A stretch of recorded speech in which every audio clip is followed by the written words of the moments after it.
Good morning. I need some lipstick on. Good morning, everyone. How are you?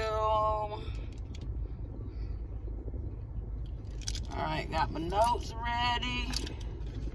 We are going to have a chat this morning about 10 things that changed my life. And when I say changed my life, it changed my life, okay?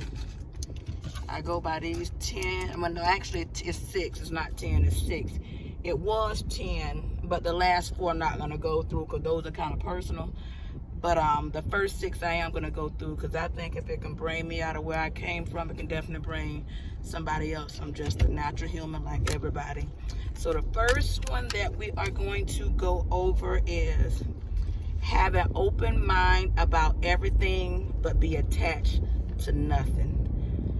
And I'm going to give you scenarios with each one of them so you kind of get an understanding of what I'm trying to say. When I say have an open mind to everything, most people are so closed-minded to other people and how they live their life, how they maneuver through life because it's not the way they move or maneuver, and then they gain certain feelings and emotions behind it towards that person, which is wrong because if you don't want to be judged, then you don't need to be judging nobody else. Everybody's walk of life is different. Everybody. That's the first one. Second one, you cannot give what you don't have. I was in a relationship 17 years giving love that I did not have. I didn't know how to give love. I didn't know how to show love. I don't even know how it lasted that long, but you cannot give what you do not have. And it's not just with love, that's with money, time. Like, you can't give the club 90% of the time of your time and expect the 10% that you put in your household to run correctly because it doesn't. You know what I mean? So you can't give what you don't have. So I think a lot of people have issues with that. You know, if you don't have it, you don't have it. That's it. You're the first person, you and your family are the first people you should be looking out for. All right? So if you don't got it to give, and that's with anything, then don't give it. All right? So the third one, this one is a very, very special one. And I'm going to tell you a little story with this one. Okay? And the third one is there are no justified resentment. I know a lot of people are going to have a little bit of trouble with this. That's why I'm going to give you a story to help you understand what this means and what I'm saying. So there is no justified resentment. So it was a school teacher, and she had like 20 students in her classroom, and they were all good students except for one. And he came to class, he slept all day, he never did his work. So he was like the child that just wasn't getting along with all the other kids. So this was the child she never wanted to pay attention to. This was the child that she stayed away from. And she honestly admitted to herself that the reason she didn't give this child attention is because he seemed like he didn't want it. Like he wasn't getting attention at home, so she didn't want to give it to him either. So it came to a point to where they had to do history on all of the kids.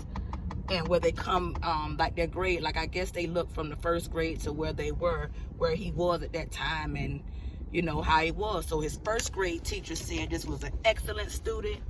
He was great, always smiled, very loving child. Second grade student said the same. Second grade teacher said the same thing. Loving student, very bubbly, always smiling. Third grade student, mom has been diagnosed with cancer. And his spirits are starting to come down. It's a third grade teacher, okay? Fourth grade teacher, mother has passed, student has completely cut off from life. He come to school and it's just a blank stare, and it's suggesting counseling. Counseling was never given. So now he's in her class, and now she understands the full picture, okay?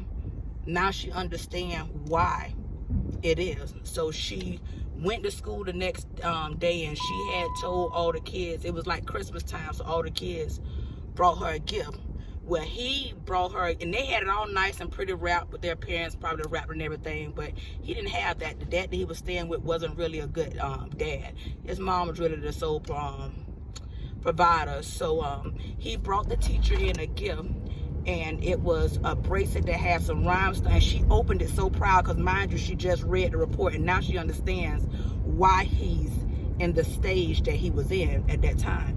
And oh, I just love this story. But so long story short, so she opened a present in front of everybody, and all the kids was laughing, but she was so happy to open his present. He gave her a bracelet with some rhinestones missing, and like a quarter filled perfume bottle that was a quarter filled.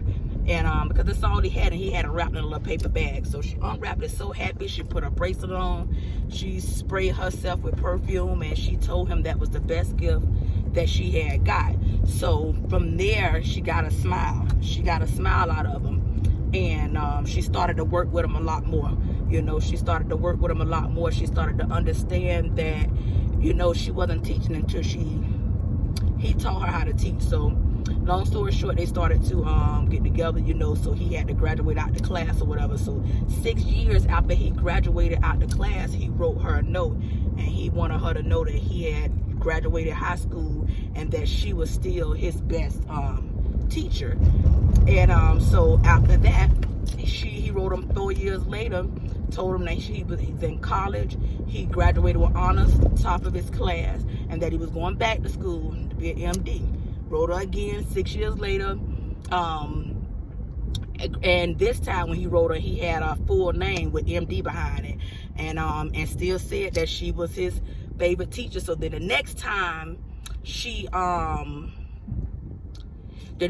I get choked up with the story all the time, but so the next time he wrote her, he was writing her saying that he had met a lady, and that they was getting married, and his father had passed away, and that he wanted her there in his mom's place, basically. And she was so happy to be that one in the mom's place. She was just so happy. And so she showed up to the wedding with the bracelet on with the missing rhinestone. She never threw away, and she smelt like the perfume, and he recognized it. And he gave her a big hug, and he was like, you know, you still the best teacher that I've ever had. And she whispered, she grabbed him and whispered in his ear. She's like, no, I'm not. She was like, you are the best teacher that I've had, because I didn't know how to teach until you taught me how to teach. So the moral of that story is, we are not here to judge each other. We're not here to be jealous of each other. We have to learn how to accept things and move on. Okay, you gotta put your big girl panties on, your big boy panties on. You have to. This was a hard one for me, so let me specifically say that this one was a hard one for me, because I wore a lot of my emotions on my shoulders, and I'm so glad this is one that I needed to learn, and I had to learn, okay, to get to the next step or the next phase in life. So the moral of that story is you never know a person's background, where they come from, why they are acting out. You don't know. It's a reason that a person is acting out. People just don't act out for just no reason. Even if that reason was from childhood or from yesterday, people act out for a reason. So they deserve to be heard, even if you don't agree with them. They deserve to be heard, and always stay positive. The only way you can fight anger to not cause friction is love. You can't do anger and anger. You can't. So that one was number 3. So number 4, this one is very, very important too. Do not die with your music still in you without singing your song. What I mean by that is, do not leave the earth without doing what you want to do. Stop living for other people. Stop providing for people that you do not need to provide for. We are all grown adults. If you can walk and talk and live, you can do the same thing that I'm doing. You know, you can change your life. I had a rough life. That's another story I'll tell you in another video. But I had a rough life too. I don't blame anything on anything. Excuses are for dummies.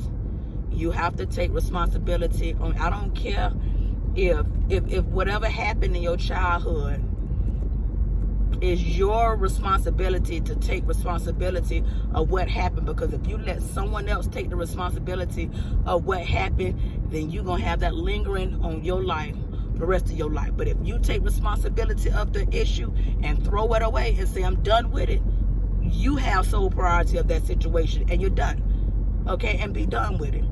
But don't leave the world without singing your song. Do everything you want to do. Just do it. If you want to be whatever you want to be, just do it. It's a reach away. It takes from a plan. First, you got to plan it out, okay? And just work at the plan every day. If you work at it every day, we go to a job every day and we spend between 8 and 12 hours at the job. Well, I don't, but I used to though.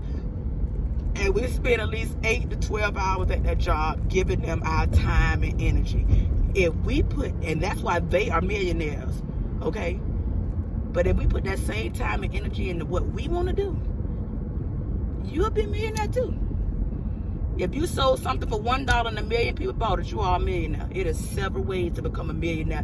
And newsflash, most millionaires never graduated high school and never went to college. Remember that. Okay.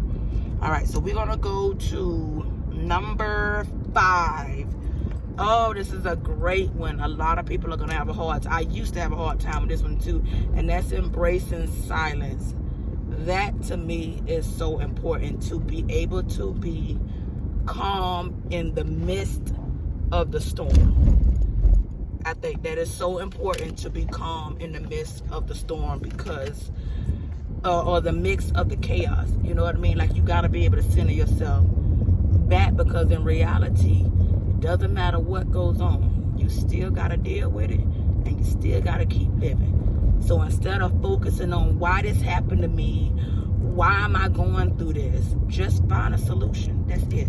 Just find a solution to the problem instead of soaking in what is going on. Okay? That's going to hurt you even more. So embrace silence is like meditation to me. I'm working on 20 minutes in the morning and 20 minutes at night. Now, I'm not telling you just go off and start meditating, but I am saying if you don't meditate, you need to start researching what meditation is. Start learning the different breathing techniques and all of that stuff. I think it's very, very important. For me, it's very important. I believe God is within, so the only way to connect with that person within that talk to you 24/7. And you can't say that you don't get them voices during it. Okay, do this, or that gut feeling. Okay, that's God.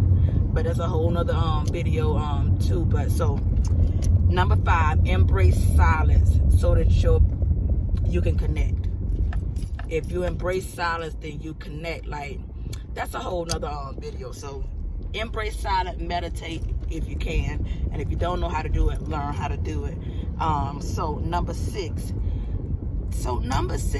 I worded it this way, but let me specify what I'm trying to say. So it says, give up your personal history, not your history as a black, white, or whatever ethnicity you are. You know what I mean? So not saying that. What I'm saying is, give up your history. When I say give up your history, I mean your past. Whatever happened in your past, let it go. You cannot open new doors with old keys. Let it go. Give it up. Fuck it. Keep it, chalk the deuces up and keep it moving. Okay? If the door didn't open with the key that you was using, it's time to self-evaluate and make yourself another key and try that shit again. That is what it's time to do. Okay.